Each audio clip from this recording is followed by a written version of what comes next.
오늘 우리에게 주시는 하나님의 말씀은 마태복음 17장 14절에서 20절 말씀입니다. 그들이 무리에게 이르매 한 사람이 예수께 와서 꿇어 엎드려 이르되 주여 내 아들을 불쌍히 여기소서. 그가 간질로 심히 고생하여 자주 불에도 넘어지며 물에도 넘어지는지라. 내가 주의 제자들에게 데리고 왔으나 능히 고치지 못하더이다. 예수께서 대답하여 이르시되 믿음이 없고 패역한 세대여, 내가 얼마나 너희와 함께 있으며 얼마나 너희에게 참으리요. 그를 이리로 데려오라 하시니라. 이에 예수께서 꾸짖으시니 귀신이 나가고 아이가 그때부터 나으니라. 이때 제자들이 조용히 예수께 나와 이르되 우리는 어찌하여 쫓아내지 못하였나이까. 이르시되 너희 믿음이 작은 까닭이니라. 진실로 너희에게 이르노니 만일 너희에게 믿음이 겨자씨 한 알만큼만 있어도 이 산을 명하여 여기서 저기로 옮겨지라 하면 옮겨질 것이요 또 너희가 못할 것이 없으리라. 제가 청년들을 만나면서 마음이 안타까운 것 하나가 있습니다. 그것은 자기가 부족하다는 생각에 빠져 있는 청년들이 너무 많다는 겁니다.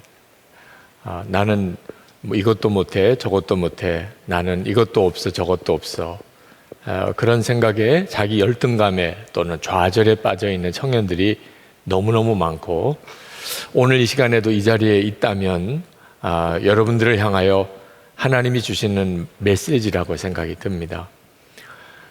사람은 다 누구나 다 똑같은 생각을 가지고 있습니다. 자기 자신에 대한 좌절이죠. 나이가 들면 그 점에 대해서 더 분명해지게 됩니다. 어릴 때는 잘 몰라서 깨닫지 못하지만 이제 청년 시절이 지나고 나면 자기 자신에 대해서 이제 알게 되죠. 다른 사람과 끊임없이 비교하게 되고 그리고 열등감에 빠지게 됩니다. 여러분, 나이가 더 들면, 청년의 때가 지나서 그러면 이 증상은 더 심해집니다. 여러분 자신은 점점 더 추해지고 또 늙어지고 또 여러분이 가지고 있었던 젊음이나 어떤 힘도 다 사라지게 되기 때문에 그렇습니다. 그것은 굉장히 비참한 일이죠. 그러니까 지금 현재 여러분이 어떤 영적인 좌절감 또는 마음의 낙심, 열등감이 있다면 앞으로 그 증상은 더 심해지게 될 겁니다. 저절로 더 좋아지는 경우는 아마 한 건도 없을 것 같아요. 자, 그렇다면 여러분 이제 결심해야 되는 거죠. 이대로 끝낼 건가? 정말 내 생애가 10대나 또 어린애 시절에는 무언가가 될 것처럼 생각했다가 이제 청년 시절을 지나면서 현실이라는 것을 이제 보게 되고, 그리고 나 자신의 실상도 알게 되고, 그래서 겪게 되는 이 좌절에서 헤어나오지 못하고 그렇게 인생을 끝낼 건가? 절대로 그럴 수 없지요, 그죠? 그래서도 안 되는 것이고요. 그럼 이거 어떻게 해결하지요? 예수 그리스도를 여러분에게 소개하고 여러분이 예수님을 계속 바라보게 하는 이유가 거기에 있어요. 여러분 중에는 예수님을 믿으면 진짜 내 열등감이 해결될 수 있을까? 내 좌절과 절망, 나 자신이나 내 주위 사람이나 내 환경이 도무지 마음에 들지 않는데 예수 믿으면 이거 해결될 수 있을까? 그런 생각하시는 분들도 있을 거예요. 그게 확실하게 안 믿어지니까 주님을 못 붙잡는 거죠. 근데 여러분 한번 생각해 보세요. 지옥에 갈 수밖에 없는 사람을 천국에 가게 만든 일, 죄의 종로를 타던 사람을 하나님의 자녀가 되도록 만든 일이 우리 주님이 하신 일입니다. 여러분, 우리를 지옥에서 천국으로 옮기는 것이 쉽겠어요? 열등감에서 거듭나게 하는 것이 쉽겠어요? 지옥에 갈 사람을 천국에 갈 사람으로 바꿀 수 있다면, 그러면 열등감에서 벗어나게 하는 일은 사실 아무것도 아니죠. 여러분이 예수님을 믿고 정말 구원을 받았다면, 그러면 그 구원 속에는 열등감과 좌절에서부터도 건짐을 받은 것이 포함이 되는 것입니다.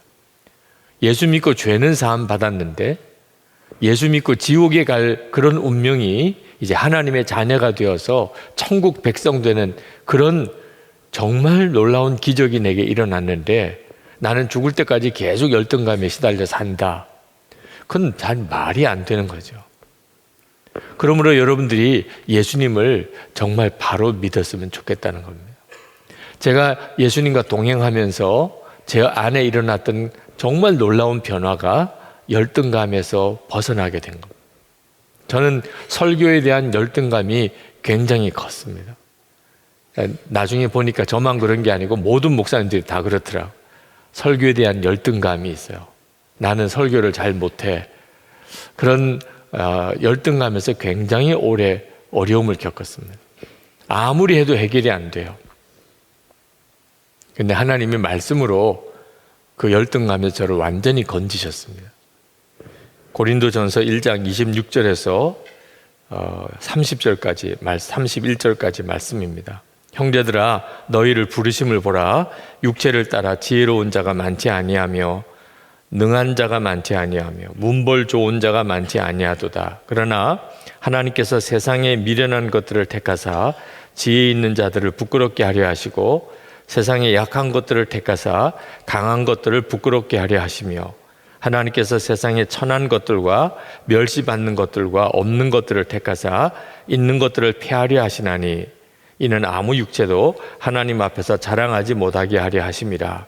너희는 하나님으로부터 나서 그리스도 예수 안에 있고 예수는 하나님으로부터 나와서 우리에게 지혜와 의로움과 거룩함과 구원함이 되셨으니 기록된 바 자랑하는 자는 주 안에서 자랑하라 함과 같게 하려 함이라. 정말 놀라운 일이 제게 벌어진 것이 그냥 성경을 읽은 게 아니고 그 성경의 말씀이 믿어지게 된 거예요. 하나님이 약한 자를 택하여 강한 자를 부끄럽게 하려 하신다. 그 말씀이 제 안에 믿음이 됐어요. 그건 어떤 과정에서 그렇게 됐을까? 제가 예수님을 계속 바라보는 주님이 제 마음에 계시다고 하는 성경의 진리를 붙잡고 주님만을 계속 묵상하고 사모하는 중에 저에게 일어나는 기적이에요. 여러분이 예수님을 믿지만 여러분의 열등감 하나 해결하지 못하는 정도 수준의 믿음일 수 있어요. 그런데 그 믿음은 변합니다. 여러분이 진짜 예수님을 믿게 되면 그러면 여러분 안에 여러분 스스로가 놀랄 변화가 일어나게 돼요. 우리의 실제 문제는 우리가 무능하거나 또는 우리가 너무 약하거나 또는 우리가 너무 초라한 게 아닙니다. 우리 안에 보배이신 예수 그리스도가 계신 것을 진짜 믿고 있지 못하기 때문에. 고린도후서 4장 7절에 우리가 이 보배를 질그릇에 가졌으니 이는 심히 큰 능력은 하나님께 있고 우리에게 있지 아니함을 알게 하려 함이라. 그러므로 여러분이 정말 예수 그리스도 안에서 구원의 복을 받았으니 실제로 삶에서도 완전히 구원을 누리려면 자기 자신을 묵상하고 살면 안 됩니다. 열등감과 좌절에 빠져 있는 사람은 자기 자신을 묵상하고 살고 있기 때문에 끊임없이 나는 어떻고 헤어나올 길이 없어요. 점점 나이가 들어갈수록 여러분은 더 낙심하게 되고 더 좌절하게 되고 더 열등감에 빠지게 됩니다. 예수 그리스도를 바라보는 것이 구원이에요. 여러분을 죄에서 건지신 주님은 여러분을 열등감에서 좌절해서 실패해서 여러분을 능히 건지십니다. 한 사람이 아들이 간질해서 아마 영적인 문제까지 있었던 모양입니다. 불 속에도 뛰어들어가고 물 속에도 뛰어들어가고 그 아들이 얼마나 애처로웠겠습니까? 예수님의 제자들에게 데리고 와서 우리 아들 좀 고쳐달라고 했는데 예수님의 제자들이 아무리 기도를 해도 고쳐지지 않았습니다. 그래서 이 사람이 예수님께 찾아와서 한탄을 하는 겁니다. 우리 아들이 그런 아들이 있는데 당신의 제자들에게 데리고 갔는데도 그들이 고치지 못하더이다.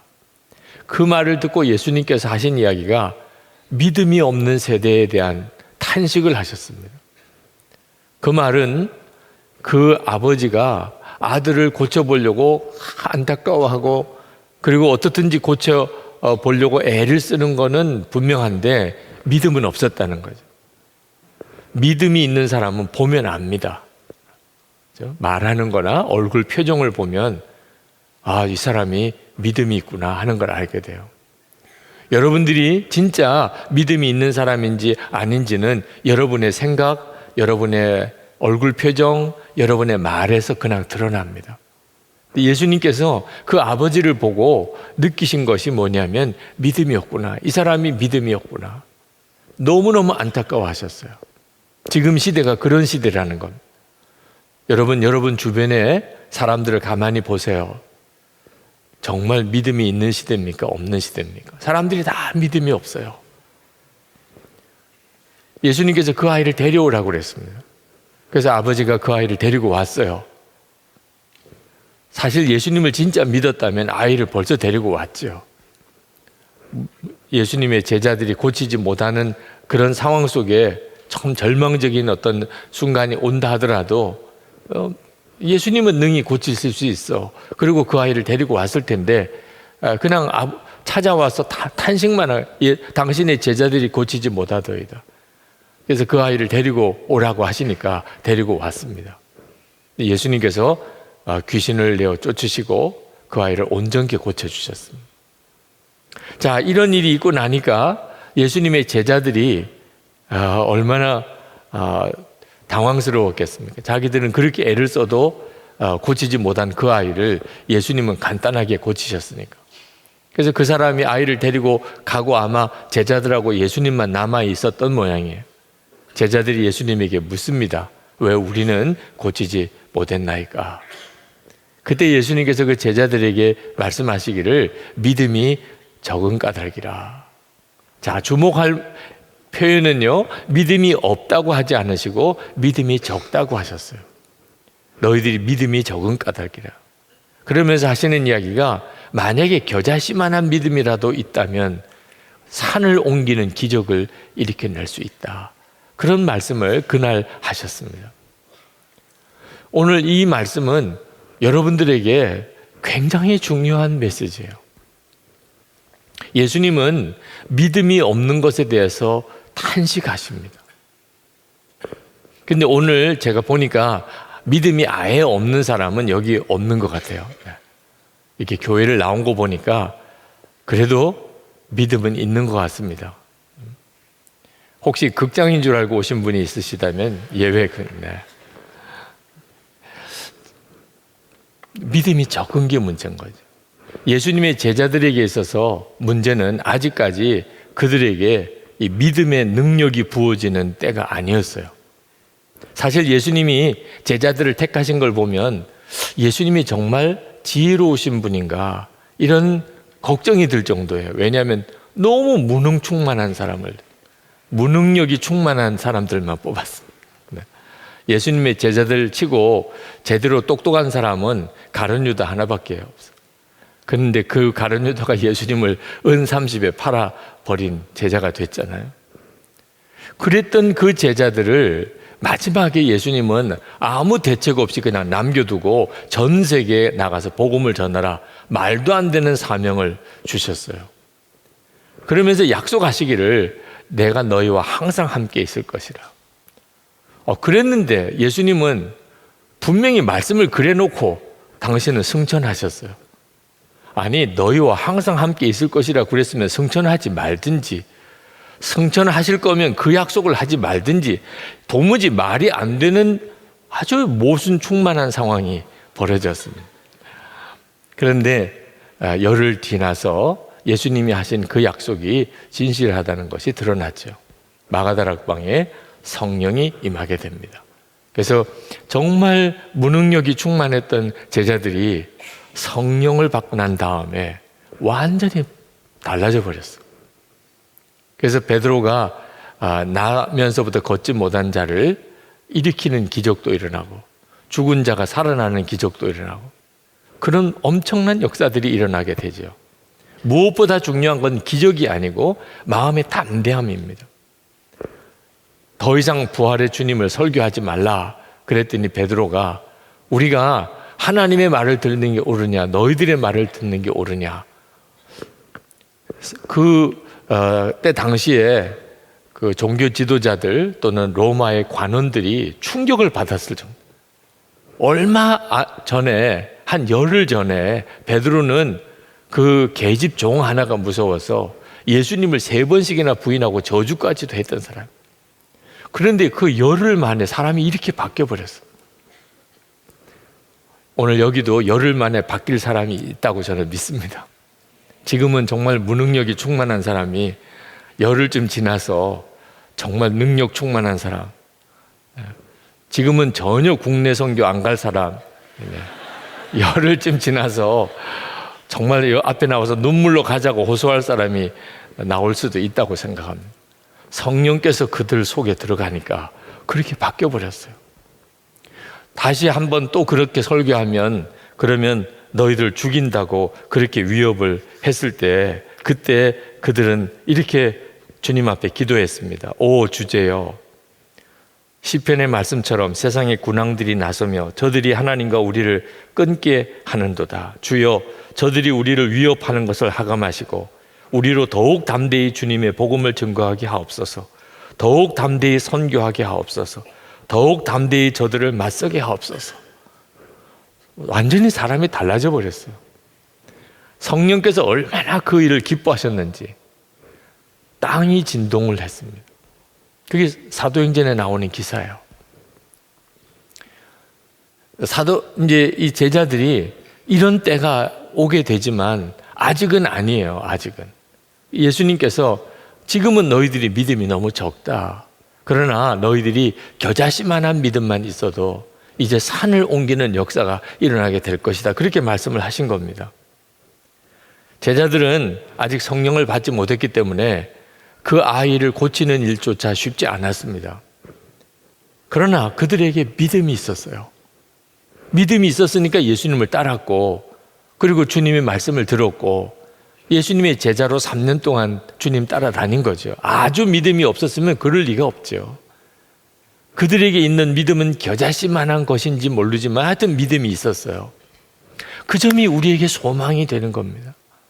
오늘 이 시간에 여기 참석한 여러분 중에 나는 너무 믿음이 적어. 괜찮아요.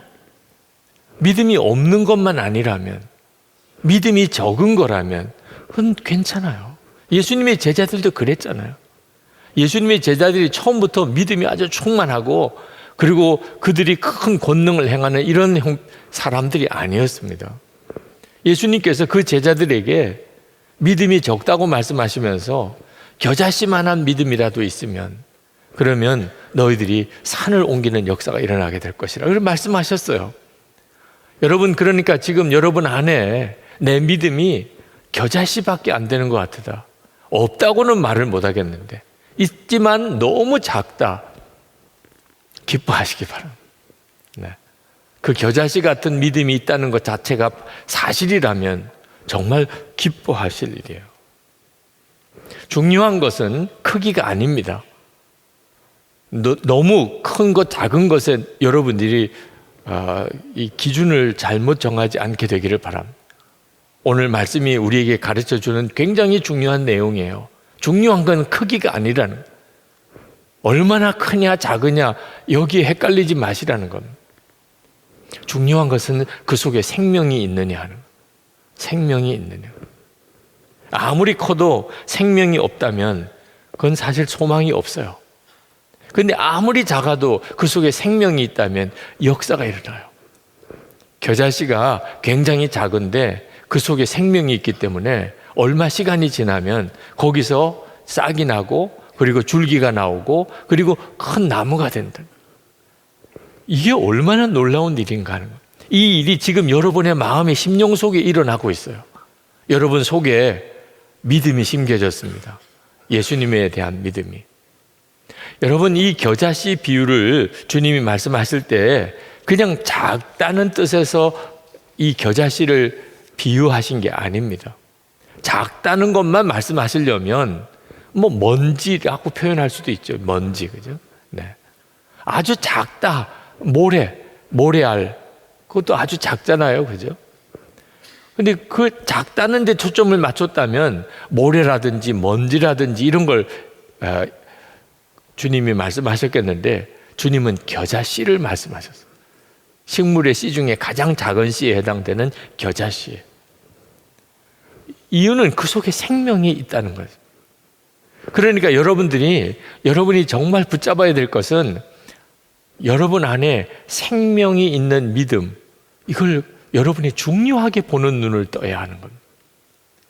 여러분들이 자꾸 무슨 어떤 회사, 중요할 수도 있지만 그 자체는 생명이 없어요. 여러분에게도 돈 참 중요하죠. 돈이 있으면 식당 문을 열고 들어갈 때 걱정이 안 돼요. 그건 대단한 일이에요. 돈 없이 식당 문을 들어가 봐요. 엄청 떨려요. 그죠? 왜 왔냐 그러고 그러면 돈 하나도 없어요. 그러면 식당 문 열고 들어갈 때 얼마나 사람을 위축되게 만듭니까? 그죠? 돈이 엄청난 힘이 있죠. 그런데 그 돈에는 생명이 없어요. 힘은 있어요. 그런데 생명은 없어요.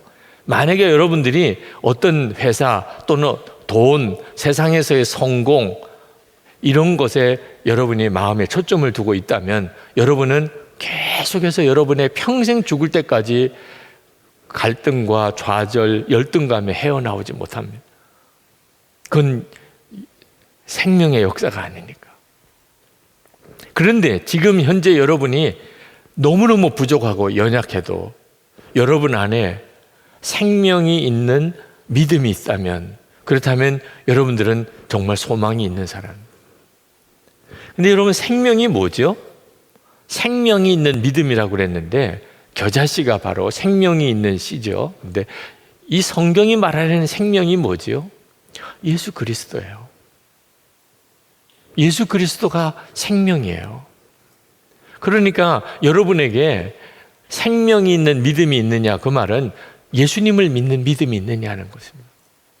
여러분에게 24시간 예수님을 바라보고 예수 동행 일기를 써보라고 권하는 이유는 생명이신 주님을 초점을 맞출 때 여러분의 인생이 뒤집어지기 때문입니다. 여러분은 질그릇 같을 수도 있어요. 아무 보잘것없는 줄, 내놓을 만한 가치도 없고, 그래도 문제가 안 돼요. 왜냐하면 여러분 안에 계신 보배이신 예수님이 여러분 안에 계시다면 여러분의 부족함은 아무 문제가 안 돼요. 문제는 여러분 자신이 예수님, 보배이신 예수님이 여러분과 함께 하시다는 확신이 없는 거예요. 듣기는 했어요. 그래서 아주 겨자씨만한 믿음은 있어요. 그렇지만 아직 그것이 여러분의 열등감, 여러분의 연약함, 환경의 어려움, 이걸 뒤집어 놓을 만큼 힘은 없어요. 네, 여러분이 이제 초점을 맞춰야 됩니다. 겨자씨 같은 믿음이라도 진짜 생명의 믿음이라면 잘한다는 거예요. 그러려면 어떻게 해야 되는가? 여러분이 계속 그 주님을 주목해야 하는 거예요. 겨자씨 같다고 그냥 내버려 두면 안 돼요. 나는 믿음도 없어. 교회를 다니긴 하지만 나는 믿음이 없어. 믿어지지가 않아. 네, 여러분, 그러면 여러분 안에 엄청난 하나님의 은혜를 받고도 여러분은 그런 좌절에 빠져서 헤어나오지를 못하게 됩니다. 글래디어스 아이 워드라고 하는 아주 자그마한 그 미국 선교사님이 중국에 가서 사역을 했습니다. 근데 중국이 공산당 정권이 되면서 기독교를 무지무지하게 핍박을 했습니다. 이 글래디어스 아이 워드 선교사가 중국 대학 안에서 복음을 전해서 굉장히 많은 사람들이 예수를 믿게 됐는데 이제 핍박이 들어오기 시작하니까 다 떨어져 나가고 나중에는 한 300명 정도 학생들만 이제 남았습니다.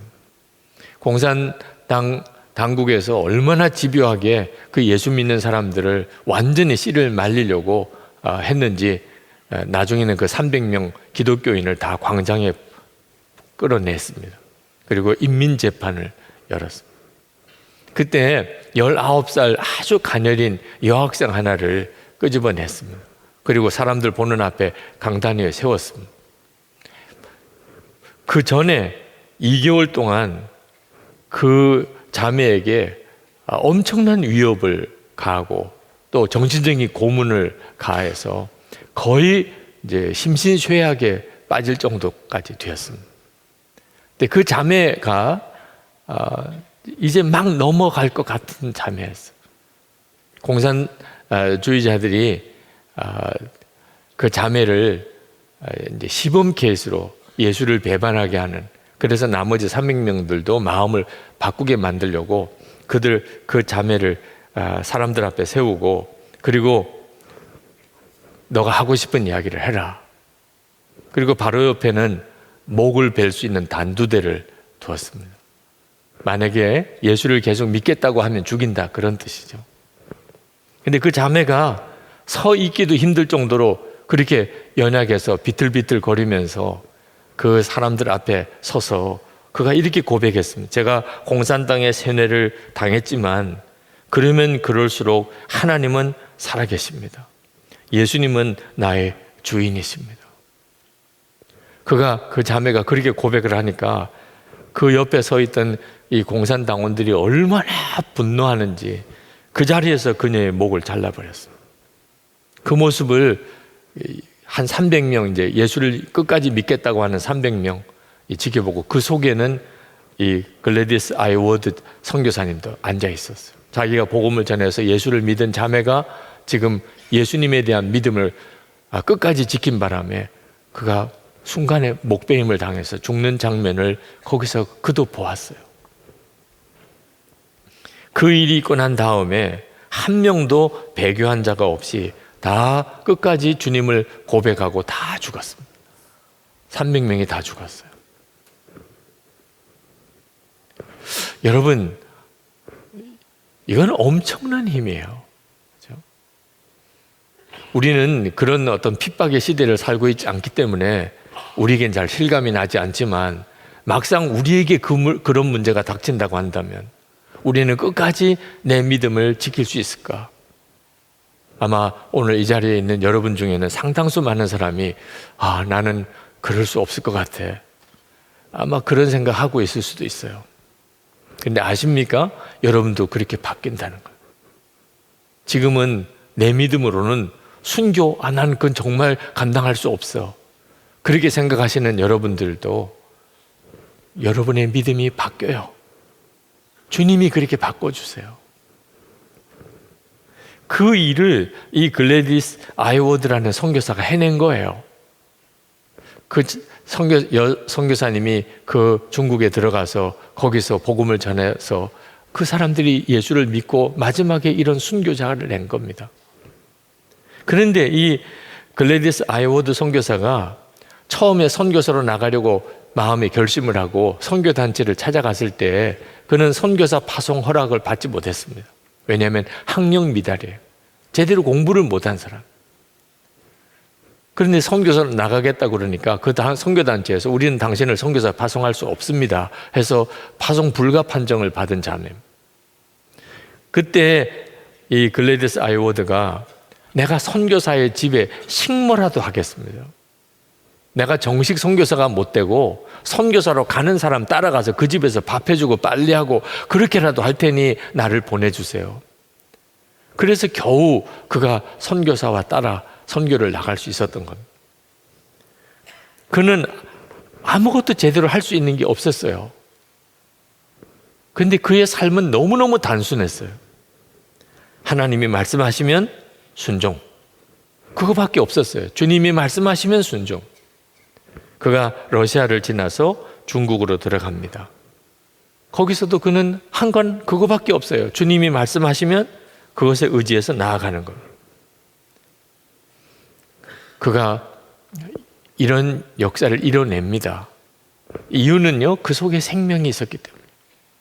예수 그리스도, 그분이 그 자매 선교사님 안에 계셨기 때문에 그 자매 선교사를 그렇게 쓰신 거예요.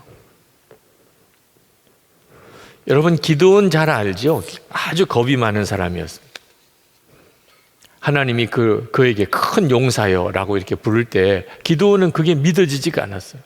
끊임없이 정말 나를 주님이 택하신 겁니까? 그렇다면 사인을 보여주세요. 정말 믿음이 없는 전형적인 사람이죠. 그런데 주님은 그를 큰 용사라고 부르셨어요. 믿음이 없었던 게 아니고 적었던 거죠. 근데 끊임없이 주님은 그 기드온에게 응답해 줍니다. 탓하지 않으시고. 그러다가 결국은 진짜 큰 용사가 되죠. 이것이 성경이 우리를 향하여 보여주시는 놀라운 비전이에요. 우리는 변합니다. 저는 오늘 여러분 앞에서 이 말씀을 전하는 마음이 아주 마음이 간절하고 뜨거워요. 왜냐하면 여러분들은 지금 현재 여러분의 모습과 완전히 다른 모습으로 바뀔 것이기 때문에. 딱 하나만 하세요. 생명이신 주님을 계속 바라보는 것입니다. 지금 현재 여러분 속에 여러분의 믿음이 아주 겨자씨만큼 적다고 스스로 그렇게 생각이 된다 하더라도 산을 옮길 수 있는 능력을 가진 거나 마찬가지예요. 물론 지금 그 믿음으로는 안 됩니다. 겨자씨 같은 믿음 가지고서는 아무것도 할 수가 없어요. 그렇지만 여러분이 그 겨자씨 같은 믿음, 예수님은 내 안에 계시다. 예수님은 정말 내 안에 계시다. 내 안에 계시지 않는다면 내가 여기 나오지도 않았지. 그 엄청난 믿음인 거예요. 물론 현재 여러분의 가정 문제, 직장 문제, 학교 문제, 재정 문제 이런 문제를 극복할 만큼 능력이 없어도 그래도 예수님은 내 안에 계시다. 그 사실 하나만큼은 내가 믿고 있다면 그렇다면 여러분이 할 일은 그 주님을 계속 주목하는 것입니다. 여러분 안에 있는 그 겨자씨 같은 믿음은 바뀌어요. 완전히 달라집니다. 도마가 의심이 엄청 많았습니다. 그래서 의심 많은 도마라는 별명도 생겼죠. 네. 그렇지만 그 도마는 결국은 인도로 가서 그가 예수 그리스도의 복음을 담대하게 전하고 순교했다고 전해지죠. 도대체 이 변화가 뭐지요? 주님이 그 도마 안에서 놀라운 능력으로 주님이 그렇게 하신 거예요. 이 일은 우리 안에도 그대로 이루어질 일입니다. 그러므로 여러분이 할 일은 내 안에 생명이신 주님, 그 주님이 내 안에 오셔서 지금까지 이렇게 역사하셨구나 하는 증거를 여러분이 정말 찾을 수 있다면, 그렇지, 주님은 내 안에도 역사하셔. 그렇다면 그게 아무리 작은 것 같아도 여러분이 그 사실을 붙잡고 기뻐하시기 바랍니다. 주님을 바라보는 것이 우리가 할 수 있는 전부예요. 지금 현재 여러분의 처지와 형편을 주목하고 살지 마세요. 그건 생명이 있는 게 아닙니다. 근데 여러분 안에 예수님에 대한 믿음은 생명 그 자체예요. 그래서 그 믿음은 엄청나게 자랍니다. 이용규 선교사님이 떠남이라는 책에서 그가 한 번은 몽골 사역을 다 접고 그리고 가족들이 미국에 가서 잠시 지내다가 지금은 인도네시아를 갔는데, 그가 한국과 몽골과 인도네시아와 미국을 이렇게 다니면서 이제 거처가 옮겨지게 되는 일이 생겼습니다. 어느 날 그가 인도네시아 일정을 마치고 그리고 이제 공항으로 갔는데 이제는 집에 간다 그런 생각을 하고 공항에 갔다가 잠시 혼란에 빠졌어요. 집에 간다. 내 집이 어디지? 한국인가? 인도네시아인가? 미국인가? 몽골인가? 그때 그 이용규 선교사님 마음에 집에 대한 정의가 명확해졌어요. 내 아내가 있는 곳이 집이지. 사실 한국이 집인가, 미국이 집인가, 몽골이 집인가, 그래도 내 가족이 있는 곳이 집이죠. 그죠? 그렇구나. 아내가 있는 곳이 집이구나. 그런 이제 생각이 들었던 것을 책에 쓰셨어요. 여러분 똑같아요. 예수 그리스도에게 여러분의 마음에 초점이 있어야 됩니다. 여러분의 진정한 쉼터는 예수님이에요. 여러분의 삶의 희망도 예수님이에요. 여러분에게 능력을 부어주시는 그 실체도 예수님이에요. 여러분을 지금 있는 그 열등감의 수렁에서 완전히 건져내실 분도 예수님이에요. 여러분이 그렇게 오직 주님을 주목하고 또 주목하고 살면 여러분 안에 하나님의 역사가 일어납니다. 성경에 보면 두 부자 이야기가 나오는데 누가복음 18장, 누가복음 19장에 걸쳐서 두 부자가 나옵니다. 누가복음 18장에는 부자 관원이 나옵니다. 그가 영생을 구하러 왔죠. 그런데 그가 주님을 떠나서 영생을 잃어버리는 안타까운 부자가 나옵니다. 근데 누가복음 19장에 또 부자가 나오는데 삭개오예요. 근데 이 삭개오는 영생을 얻습니다. 천국을 소유하게 돼요. 근데 이 두 부자가 무슨 차이가 있죠? 누가복음 18장에 나오는 이 부자 관원은 영생을 구했어요. 그런데 누가복음 19장에 나오는 삭개오는 예수님을 구했어요. 이것이 두 사람을 완전히 다르게 만든 겁니다. 여러분이 영생에 대한 간구는요, 사람들마다 다 있어요. 진시황도 영원히 살고 싶었잖아요. 조폭 두목도 영생 얻기를 원한다고요. 이 부자 관원이 영생을 얻으려고 했던 것은 참 귀한 것을 추구한 것이긴 하지만 영생을 얻으려고 주님께 온 사람은 주님을 잃어버릴 수 있어요. 그런데 삭개오는 영생을 구할 자격도 없다고 스스로 생각했어요. 자기는 영생을 구할 자격도 없어요. 그냥 예수님을 한번 보기라도 했으면 좋겠다. 그게 삭개오가 가지고 있는 유일한 소망이에요. 예수님을 그냥 예수님을 아는 척이라도 할 엄두도 안 나고, 예수님과 그날 무슨 말이라도 이렇게 서로 나눌 수 있는 것 자체 기대도 안 했고, 그냥 나무 위에 올라가서 지나가는 예수님을 한번 보기라도 했으면 좋겠다. 왜? 소문에 들리기를 예수님은 사람을 차별하지 않는 데더라. 예수님은 아주 가난한 사람, 어려운 사람들의 친구라더라. 그러니까 따돌림을 당하고 소외를 받고 있는 삭개오도 혹시라도 모르니까 그런 분이 도대체 누굴까? 그런 생각으로 그냥 그날 간 거예요. 삭개오의 관심은 그냥 예수님 만나는 데 있었어요. 그렇다고 해서 뭐 예수님을 많이 아는 것도 아니고 예수님이 자기를 반겨줄 거라고 믿은 것도 아니에요. 그냥 예수님 한번 얼굴만이라도 보면 좋겠다. 그런데 삭개오의 인생이 완전히 뒤집어져 버렸어요. 여러분이 예수님에 대해서 삭개오와 같은 정도의 관심만 있다면 그게 겨자씨만한 믿음이에요. 여러분이 예수님께 찾아와서 내가 그동안 율법도 다 잘 지켰고 내가 하나님의 말씀대로 잘 살았는데 어떻게 하면 또 영생을 얻을 수 있겠습니까? 이 부자 관은 굉장히 성실한 사람입니다. 돈도 많고 사람들이 다 부러워할 만한 사람, 다 눈으로 보기에는 정말 믿음도 좋은 사람이죠. 그런데 그에게는 예수님은 우선순위가 아니었어요. 그런데 삭개오는 예수님이 우선순위였어요. 여러분에게 예수님을 주목해 보시라고 권해드리는 중요한 이유예요. 이번에 미국 한 달 동안 세미나를 인도하러 다니면서 어느 목사님이 그런 안타까운 질문을 하시더라고요. 목사님, 제가 하나님의 종으로 부름받고 그리고 신학교를 다니고 있는데, 그런데 너무 먹고 사는 경제적인 형편이 어려워서 지금은 학교 휴학을 하고 지금 일을 하고 있다는 겁니다. 내가 주의 종으로 부름받았는데 내가 이렇게 일을 해서 어떡하나, 그게 마음에 늘 무겁다는 거예요. 목사님, 저 같은 경우는 어떻게 해야 됩니까? 그렇게 질문하더라고요. 제가 그때 하나님이 주시는 마음에 감동이 있었어요. 제가 목사님이 주의 종의 부름을 받고 그리고 헌신을 하셨지만 지금은 경제적인 어려움 때문에 일을 하고 계시다면 목사님 염려하지 마세요. 하나님은 목사님을 어떤 사역으로 부르신 게 아닙니다. 예수님, 주님께로 부르신 것뿐이에요.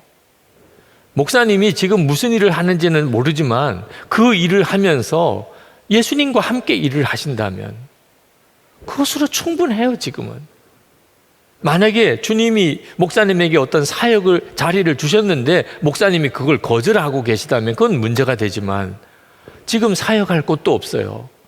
먹고 있고 살아야 되겠기 때문에 무슨 일을 지금 하고 있어요. 아르바이트를. 그렇다면 목사님이 질문하실 내용은 내가 어디 가서 일을 하러 나갔는데 그날 내가 예수님을 주목하고 있었나? 주님과 함께 일하는 것은 굉장히 훌륭한 사역이에요. 굉장히 중요한 훈련이고 준비예요. 아침에 눈을 뜨고 그리고 내가 어디 가서 무슨 일을 하는데 주님과 함께 그 일을 해요. 목사님은 아주 훌륭하게 사역을 준비하고 있는 것입니다. 꼭 기억하세요, 목사님. 목사님은 사역의 부름을 받은 게 아니고 예수님께로 부름을 받았다는 거예요. 그러므로 목사님이 항상 주님을 바라보고 있다면 그러면 사역을 하시든 아르바이트를 하시든 그건 중요한 문제가 아니에요. 요셉이 하나님이 얼마나 놀라운 계획을 가지고 그를 부르셨습니까? 그런데 그는 한동안 노예였고 그리고 죄수였어요. 그러나 그때 요셉이 자기가 지금 어떤 지위에 있느냐가 문제가 아니고 하나님이 늘 함께 계시는 것에 대해서 초점을 맞추고 살았기 때문에 그는 애굽의 총리가 결국은 될 수 있었습니다. 오늘 이 시간에 여러분들도 마찬가지입니다. 지금 현재 여러분이 어떤 처지에 있는지 너무 다양할 거예요. 누구든지 부러워할 만한 위치에 있는 사람도 있을 겁니다. 또 정말 다 불쌍하게 생각할 만큼 그런 비참한 처지에 있는 사람도 있을 거예요. 그런데 여러분 꼭 기억해야 합니다. 어떤 부유한 길, 성공의 길, 그런 길로 여러분이 부름을 받은 게 아닙니다. 그러면 완전히 인생을 다 속고 지나게 됩니다. 나중에 가서는 나 뭐하고 살았지? 이렇게 돼요. 여러분의 부름은 예수님께로 부름이에요. 예수님이 여러분을 부르신 거예요. 예수님과 함께 지금 현재 여러분이 직장이 없어서 그냥 놀고만 있다면 예수님과 함께 노세요. 주님, 오늘 어디로 놀러 갈까요? 직장도 갈 데가 없어요. 오라는 데도 없어요. 애인도 벌써 나를 걷어차고 떠났어요. 그래서 여러 사람한테 파송 보냈어요. 주님, 이제 제게 남은 거는 예수님밖에 없어요. 괜찮아요. 네. 주님과 함께 아침에 하루를 시작하고 그리고 종일 주님 어떻게 할까요? 주님 뭐 할까요? 그리고 저녁에 꼭 일기를 쓰세요. 주님과 함께 놀았던 일기를 쓰세요. 네. 여러분이 할 수 있는 일은 그거밖에 없을 수 있어요. 그러나 여러분은 놀랍게 여러분 안에 생명의 믿음이 자라는 일을 한 겁니다. 언제까지 여러분을 그냥 백수로 내버려 두시지 않으세요. 주님과 동행하는 훈련이 된 사람은 어디든지 필요해요. 정말 주님과 동행하는 훈련이 된 사람이라면 그렇다면 제가 소개해 줄 때도 많아요. 여러분은 무슨 일이 내게 주어지면 내가 얼마든지 잘할 수 있다. 그런 생각하지 마시고 여러분에게 주어진 일상적인 일 속에 주님과 동행하는 일을 여러분이 힘써 나가시기 바랍니다. 여러분의 마음속에 나는 안 돼, 나는 못해 이런 절망감이 오늘 여러분에게서 해결되기를 바랍니다. 우리 주님은 여러분을 그렇게 구원하시지 않았어요. 여러분을 죄에서 건지시고 저주에서 건지시고 지옥에서 건지신 이유는 열등감에 사로잡혀서 좌절감에 빠져서 그렇게 살도록 주님이 그렇게 구원하신 게 아니에요. 주님은 여러분을 능히 여러분의 좌절과 열등감에서 건져내시려고 여러분을 부르셨어요. 여러분 안에 이미 믿음이 있어요. 예수님은 여러분 안에 계세요. 단 하나 여러분이 그 예수님에게 주목하고 살지 않았기 때문에 여러분 안에 그 믿음이 자라지를 못하는 거예요. 여러분이 계속 예수님을 주목하는 생활을 여러분 절대로 이게 지루하다고 생각하지 마세요. 1년을 그렇게 해보고 2년을 그렇게 해보고 3년을 그렇게 해보세요. 여러분 그 기간은 사실 굉장히 짧은 겁니다. 여러분이 직장을 구하려고 그러고 돈을 구하려고 그러고 사람을 붙잡으려고 하고 그렇게 해보세요. 10년, 20년, 30년 지나고 난 다음에 진짜 바람 잡는 수고를 한 거예요. 아무것도 잡힌 것도 없고 망가질 대로 망가지고 기회는 다 사라져버린 것 같고 그렇게 나이가 40이 되고 50이 되어버려요. 근데 지금부터 여러분이 진짜 중요한 것은 예수님이시라고 주 예수님을 붙잡고 나가면 여러분 속에 절망과 좌절, 낙심, 실패, 짜증, 분노 이런 생각이 다 떨쳐져 나갑니다. 여러분 안에 계신 주님이 여러분에게 계속해서 새로운 생각을 부어 넣어주세요. 그래서 처지는 제일 불쌍한 처지인데 엄마도 나를 불쌍하게 여기고 아빠도 나를 불쌍하게 여기고 주변에 있는 사람들이 다 나를 불쌍하게 여기는데 나는 너무 기뻐요. 주 예수님으로 인하여 너무 기뻐요. 주님과 함께 하루하루를 살아가는 것을 훈련한다는 것 자체가 너무 기뻐요. 그렇게 주님이 나를 얼마나 내버려 두실지, 한 달을 내버려 두실까, 3개월을 내버려 두실까, 1년을 이대로 내버려 두실까. 주님과 함께 매일 사는 것만 분명하다면 여러분은 엄청난 사람으로 준비되어져 있습니다. 그 다음에 기회가 주어지면 요셉처럼 되는 거예요. 다윗처럼 되는 거예요. 진짜를 붙잡으시게 되기를 축복합니다. 오늘 이제 성찬을 우리가 하겠는데 성찬 받을 믿음이 여러분에게 있는지를 점검해 보세요. 예수님은 정말 나를 위해서 십자가에 죽으셨다. 그리고 주님은 내게 당신의 살을 먹게 하시고 당신의 피를 마시게 하시다. 그게 생명이죠. 주 예수님은 내 안에 계시다. 그러면 성찬 받을 믿음이 있는 사람입니다. 성찬 받을 믿음이 있는 사람은 이 성찬을 받으십시오.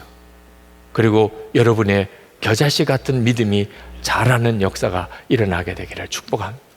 오늘 이 예배를 드리기 전하고 드린 후하고 여러분의 믿음이 또 한 번 달라집니다. 이번 한 주간 주님과 동행하는 놀라운 시도를 다시 해보세요. 예수 동행 일기를 쓰다가 중단한 분 다시 시작하세요. 아직도 써보지 않은 분들 언제까지 고집 부리지 마세요. 진짜를 붙잡아야 돼요. 돈하고 비교가 안 돼요. 좋은 직장하고 비교가 안 돼요.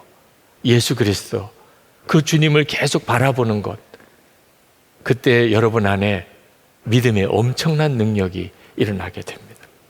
이제 우리 다 같이 통성으로 기도하고 성찬을 받겠는데 여러분, 주님, 제가 오늘 성찬을 통해서 정말 주님을 제 마음에 온전히 영접하기를 원합니다.